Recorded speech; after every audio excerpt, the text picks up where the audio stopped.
오늘은 1일 포함 앨범의 36곡 전부를 빌보드 핫백에 진입시킨 지금 미국에서 가장 핫한 컨트리 뮤지션 모건 월렌에 대해 알아보려 합니다. 대체 왜 이리 인기인 건지 지금부터 저와 함께 살펴보시죠. 렛츠 고!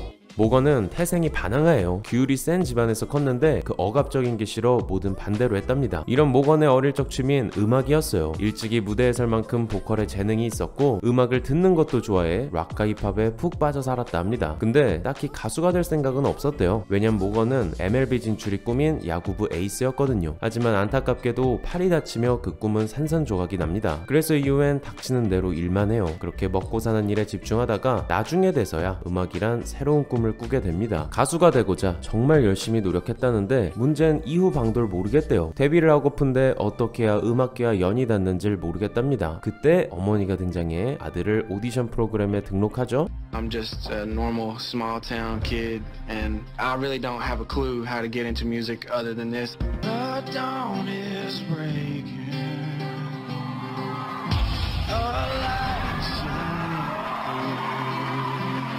모건의 터프하면서도 감성적인 보컬에 모두가 반했어요. 이제 방송 관계자들은 그를 팝으로 유인해 새로운 팝스타로 키우려는데 갑자기 모건이 자기가 진짜 하고픈 건 컨트리라면서 부를 곡을 직접 고를 기회가 왔을 때 컨트리를 부르고 프로그램에서 최종 탈락을 하게 됩니다. 당황스럽죠. 아까 모건은 락과 랩을 듣고 자랐다 했잖아요. 근데 이제와 컨트리를 하겠다니 조금 의아하실 겁니다. 일단 모건은 컨트리 성지인 내시빌이 속해 있는 테네시주 출신이에요. 그래서 컨트리를 많이 안 들었지만 항상 컨트리적인 삶을 살아왔답니다. 언젠간 컨트리를 부를 것 같았어요. 그게 제가 아는 삶이거든요. 그리고 어느 날 에릭 철치를 듣게 되는데 그게 결정타였답니다. 에릭 철치의 컨트리가 모든 면에서 내가 가야 할 길이다 싶었대요. 그래서 오디션에서 컨트리를 부른 거고 이제 모건은 컨트리를 본격적으로 하기 위해 보이스가 끝남과 동시에 내시빌로 향합니다. 그리고 여기서 자신과 함께할 프로듀서를 물색해요. 그러다 조이 모이란 분을 만나게 되죠. 조이는 컨트리 씬에서 제일 잘 나가는 프로듀서 중 하나로 그 유명한 플로리다 주자 라인의 데뷔 앨범 전곡을 프로듀싱했습니다.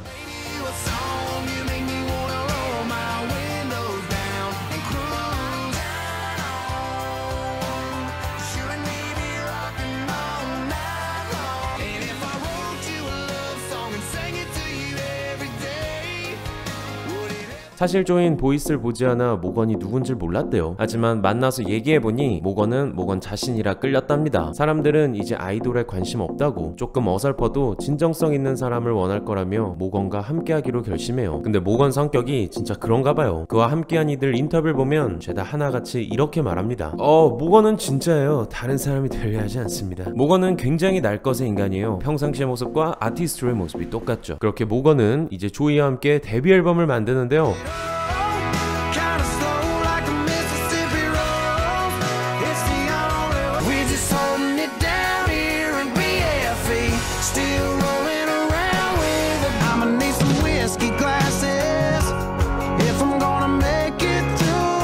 놀랍게도 방금 본 위스키 글래시스의 뮤비가 모건의 커리어를 바꿔놓습니다. 모건이 여기서 물레테어, 즉 병지컷을 하는데 이게 사람들 가슴에 불을 지핀 거예요. 떠나간 그녀를 잊는다며 허름한 반팔에 벽나발을 부는 것도 그렇고 갑작스레 등장한 이 촌스러우면서도 야성미 넘치는 막걸리 감성에 컨트리 씨는 유레카를 외쳤습니다. 모건은 위스키 글래시스 뮤비를 통해 가수를 넘어 캐릭터가 됐어요. 제가 퀴어팝 편에서도 말씀드렸지만 2010년대엔 페미니즘, 퀴어, PC 운동이 활발히 일어났잖아요. 그 보수적이고 마초적인 컨트리 씬조차 이를 피해갈 수 없었는데요. 한 예로 케이시 머스그레이프스와 켈시 발레리니, 마렌 모리슨 여성과 퀴어 인권의 목소리를 높이며 씬 내에 자신들만의 입지를 만들었죠. 이 흐름 속에 오빌팩 같은 게이 컨트리 스타가 탄생하기도 했습니다. 그러면서 이성애자 남성들은 점차 스윗해지기 시작했어요. 오죽하면 뉴욕타임즈는 2017년에 컨트리가 젠틀맨 시대에 접어들었다는 기사를 냈습니다. 이땐 진짜 토마스 렛이나 브랜영 같은 단정하게 입고 헌신적인 사랑을 노래하는 이들이 씬에서 인기가 제일 많았어요.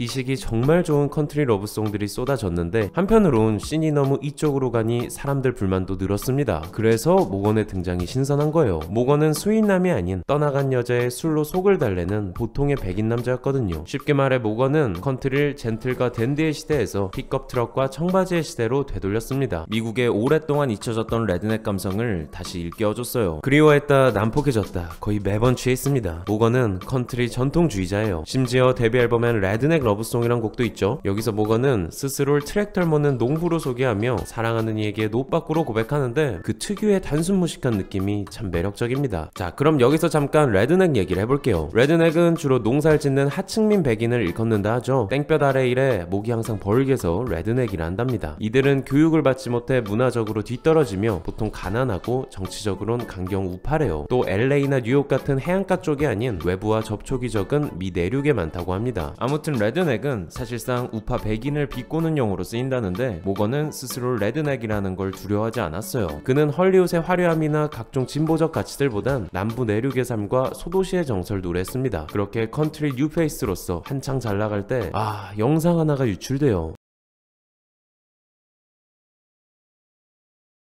코로나가 한창이던 2020년 10월 거리두기와 마스크 착용이 필수일 때 모건이 여자들과 키스를 하는 게 찍힌 겁니다. 너무나 모건스러운 행동에 웃는 사람도 많았지만 그래도 시기가 시기인 만큼 여론은 안 좋아졌어요. 결국 당시 예정됐던 SNL 출연이 취소됩니다. 모건은 바로 사과를 했죠. 그리고는 원래 살던 대로 돌아가 말과 트랙터를 타며 죽은 듯 지내요. 근데 신기하게도 여론은 금방 회복이 됐습니다. 다른 팝스타들과 달리 근래 보기 힘든 진정성 있는 사과라며 갑자기 호감캐가 된 거예요. 근데 더 웃긴 건 여기서 가만히 있으면 될 걸 며칠 뒤에 또 문제를 일으킵니다. 이때 바이든이 대통령에 당선되면서 그의 지지자들이 한데 모이는 일이 있었거든요. 모건이 대뜸 이걸 저격한 거예요. 왜 니들은 되고 나는 안 되냐 그러면서 위선이란 단어를 썼는데 이게 민주당을 비롯한 좌파 전체를 공격한 게 아니냐는 그런 의혹까지 받았습니다. 모건은 재빨리 해명했죠. 정치적 의도는 없었고 흥분해서 말이 좀 과격하게 나왔다고. 아무튼 이걸로 또 욕을 엄청 먹었는데 한편에선 할 말 시원하게 했다며 모건을 치켜 세웠어요. 이후 SNL은 그가 화제성이 있다 느꼈는지 이런 연다른 이슈에도 불구하고 불과 2달 만에 취소를 철회, 결국 방송에 출연시킵니다. 모건은 여기서 그간의 실수를 패러디하며 능글맞게 한 번 더 용서를 구하죠.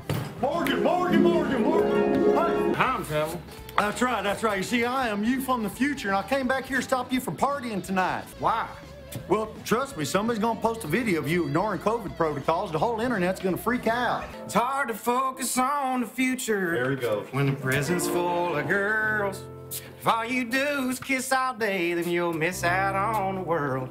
So let's all raise a glass up, and I'll thank you in advance for giving this poor southern boy a second Yankee chance. That's beautiful. 이 사과가 제대로 먹혔어요. 이제 모건은 더 많은 팬을 모은 채 SNL 출연 한 달 만에 정규 2집을 냅니다. 앨범은 빌보드 앨범 차트 1위로 데뷔하며 그가 얼마나 인기 있는지를 보여줬는데요. 수록곡 Wasted on You는 빌보드 싱글 차트 9위로 Seven Summers는 나중에 틱톡에서 바이럴되며 빌보드 싱글 차트 6위까지 올랐습니다. 정말 자타공인 컨트리 슈퍼스타였어요. And I know we both knew better, but we still said forever. And I love you more than a feeling when the bass hits the hook, when the guy gets the girl. All of this time and all of this money, all of these sorries I don't. 앨범의 흥행엔 모건의 독보적인 캐릭터만큼 그 구성 전략도 주요했습니다. 앨범에 더블 앨범이란 말이 들어가죠. 이 앨범은 디스크 1, 2, 즉 2장으로 구성돼 각각 15곡씩 총 30곡이 수록됐는데요. 모건의 팀은 이제 컨트리도 스트리밍 세대를 겨냥해야 함을 느꼈대요. 컨트리는 워낙 보수적이라 아직까지도 라디오를 중심으로 활동하며 열댓 개의 곡이 담긴 CD를 내는 걸 미덕으로 여기는데 모건과 그의 팀은 그 전통을 따르지 않고 아예 드레이크를 롤모델 삼아 그가 쓴 전략을 똑같이 하기로 합니다. 덴저러스의 더블 앨범이란 부제가 붙은 이유는 앨범에 총 30곡이 들어있음을 강조하기 위함이에요. 이건 10곡이 담긴 보통의 컨트리 앨범과 달리 훨씬 많은 곡이 수록된 랩 앨범에 가깝거든요. 스트리밍 시대에 더 많은 트랙은 더 큰 저작권 수익을 의미할 뿐 아니라 차트에서도 훨씬 유리함을 보여주죠. 제가 이 영상에서 말씀드렸듯 어느 정도 이름 있는 아티스트들은 앨범에 곡 많이 넣어서 한 번에 통으로 내는 게 스트리밍이랑 차트 공략할 때 훨씬 유리하대요. 모건은 이를 일찍 깨달았고 직접 나서 길을 터주기로 합니다. 전 저의 팀이 컨트리를 스트리밍 시대로 안내할 수 있는 위치에 있다 생각해요. 물론 그를 안 좋게 보는 이도 있었다죠. 컨트리 가수가 뭔 스트리밍이냐며 변절자 취급하는 이도 많았대요. 하지만 변화를 따른 대가는 달콤했습니다. 모건이 2집 판매량을 넘는 어마무시한 스트리밍 횟수를 기록한 거예요. 그렇게 모건은 컨트리 올드 팬은 물론 스트리밍 세대 겨냥에까지 성공한 첫 컨트리 뮤지션이 됐습니다. 근데 이 행복도 얼마 가지 못했어요. 왜냐면 앨범이 나오고 한 달 뒤 역대급 사건이 터지거든요. Actually, hey, y'all too? Hey, take care of this pussy ass motherfucker. Oh, fuck. Hey, Gracie, take care of this pussy ass. 모건이 집 앞에서 친구한테 애널들 쓴 영상이 유출되는데 이 때문에 컨트리 씬이 난리가 난 거예요. 모건은 바로 사과라고 추가로 흑인 기관에 $500,000 깁을 약속하죠. 그치만 이번엔 이걸로 해결되지가 않았습니다. 일단 조지 플로이드 사건이 난 지 얼마 안 돼 다들 애널드에 예민했고 무엇보다 이와 맞물려 컨트리 씬 내에 묶여있던 인종차별 이슈가 수면 위로 떠올랐어요. 이 사건은 인종과 컨트리의 관계에 대한 광범위한 토론을 불러일으켰습니다. 사실 컨트리는 백인의 음악으로 알려져 있지만 흑인들 없인 존재할 수가 없었거든요. 대표적으로 컨트리를 상징하는 악기인 벤조, 이게 아프리카 노예들을 통해 미국에 퍼진 거랍니다. 락, 재즈, 팝과 마찬가지로 악기와 레퍼토리, 보컬 연주 기술에 이르기까지 컨트리의 모든 게 아프리카와 아프리카계 미국인의 빚을 지고 있어요. 하지만 업계의 백인 경영진들에 의해 그들의 공은 오랫동안 이 장르에서 제외됐습니다. 이 와중에 나온 모건의 애널드가 그간 씬에서 제대로 대우를 받지 못한 흑인 뮤지션들의 울분을 터뜨린 거예요. 모건의 애널드 사용은 많은 미국 백인들이 얼마나 생각 없이 흑인 문화를 갖고 노는지 보여줍니다. 대표적으로 미키 가이츠는 이 사건은 컨트리 업계의 실태를 보여준다며 언성을 높였는데 이제 일반인들도 나서 모건을 손가락질하기 시작합니다. 순식간에 모건은 인종차별자이자 백인 기득권을 대변하는 존재가 됐어요. 그러자 업계의 빠른 손절이 이어졌습니다. 그의 레이블은 그와 계약 해지를 고려했고 스포티파이와 애플뮤직은 자사 플레이리스트에서 그의 음악을 모두 내렸어요. 그래미나 CMA 같은 대형 시상식에서도 그를 출연 금지시켰습니다. 사실상 업계 퇴출이 된 건데 이렇게 되니 슬슬 모건을 옹호하는 소리도 나왔죠. 아니 잘못한 건 맞지만 모건이 사람을 죽였냐, 요걸로 한 사람 경력이 끝나는 건 말도 안 된다. 그러면서 이 싸움은 캔슬 컬처에 대한 불만으로까지 이어졌어요. 모건은 당시 미국에서 벌어지는 분노의 전형적인 타겟이었어요. 그의 잘못을 부인하는 건 아니지만 당시엔 모두가 그를 욕했기에 그를 용서하기가 어려웠습니다. 근데 이후 재밌는 일이 벌어져요. 바로 모건의 팬들과 캔슬 컬처에 불만을 품은 이들이 더는 못 참겠다 하고 들고 일어난 겁니다. 이들은 모건 앨범을 구매함으로써 이 현상에 불만을 표했어요. 실제 모건이 잠수를 탄 동안 2집 판매량과 스트리밍 수치가 엄청나게 늘었다죠. 결국 이 앨범은 아델, 올리비아 로드리고, 드레이크를 제끼고 2021년 가장 많이 팔린 앨범이 됐습니다. 업계 안팎에서 말해요. 모건의 인기는 캔슬 컬처에 대한 찬반 투표를 의미한다고. 치열해지는 싸움 속에 모건은 이제 뻔뻔해지기로 합니다. 더 이상 용서를 구하는 데 힘쓰지 않고 바로 정규 2집 투어를 시작해요. 티켓은 오픈과 동시에 매진을 기록합니다. 이 투어가 재밌는 건 그의 팬 성향을 단번에 보여줬단 건데요. 대표적으로 렛츠고 브랜든 사태가 있죠. 렛츠고 브랜든은 미국의 유명한 바이든 헤이팅 밈인데 일단 뭔지 봅시다. As you can hear the chants from the crowd. Let's go Brandon. Brandon, you 미국의 나스카라는 유명 카레이싱 대회가 있어요. 이게 주로 공화당 지지자들이 본다는데 어느 날 한 기자가 브랜든이란 선수를 인터뷰하다 관중들이 조 바이든이라는 걸 듣게 됩니다. 근데 이 기자분이 그걸 잘못 들었는지 조 바이든을 렛츠고 브랜든으로 해석해요. 이후 렛츠고 브랜든은 바이든 대통령을 까는 유명 밈이 됐습니다. 웃긴 건 모건 공연만 가면 팬들이 렛츠고 브랜든을 외친단 거예요. 웬만한 팝스타들 공연에선 보기 힘든 광경이죠. 어쨌든 모건은 투어를 성공적으로 마치고 곧장 정규 3집을 발표합니다. 참고로 3집은 2집과 똑같은 전략으로 발매돼요. 이번엔 무려 36곡이나 우겨 넣었는데 와, 이게 전부 빌보드 핫백에 꽂힙니다. 1인 타이틀인 Last Night이 했고 그 외 4곡이 더 탑10에 진입해요. I need something you prove. Oh, I need something you prove. Thought you should know I got me a new girl down there in Jefferson City. Yeah. I know that last night we let the liquor talk. I can't remember everything. Yeah, you win some, you lose some. It ain't always home runs, and that's just the way life plays. 많은 이들이 이 앨범에 모건의 사과 혹은 변화가 담기길 기대했습니다. 하지만 모건은 그러지 않았어요. 오늘날 컨트리 씬이나 탕하는 아무것도 말하지 않는 36곡의 앨범으로 돌아왔습니다. 모건은 여전히 술과 야구, 사랑과 슬픔을 노래했고 그래서 한 평론가는 이 앨범을 보며 모건이 절대 사과하지 않는 모습으로 그의 팬들을 잘 만족시켜주고 있다 했습니다. Last Night의 성공은 모건이 전국의 음악 팬들에게 완전히 받아들여졌다는 신호일까요? 아님 렛츠고 브랜든으로 대표되는 이들의 결집을 의미할까요? 미국에서의 모건 신드롬은 과연 무엇을 의미할까요? 오랫동안 대중문화에서 소외받던 레드넥들의 대결집일까요? 아니면 다양성과 포용성, PC와 퀴어의 시대가 저물음을 의미할까요? 어쩌면 모건이 이룩한 스트리밍 세대와 컨트리 사이의 사랑의 결과물일 수도 있겠죠? 이것도 아니라면 세상이 불안해졌기에 사람들이 컨트리를 찾는 걸 수도 있습니다. 9.11 테러 이후 컨트리 수요가 확 늘었듯 미국인들은 큰 위기 때마다 컨트리를 찾는 경향이 있거든요. 아무튼 지금 모건의 폭발적인 인기는 많은 걸 의미한다 봅니다. 여러분들은 이 현상을 어떻게 생각하시는지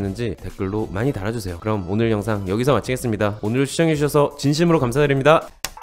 구독을 통해 팝에 관한 흥미로운 이야기 함께 나누시죠. 감사합니다.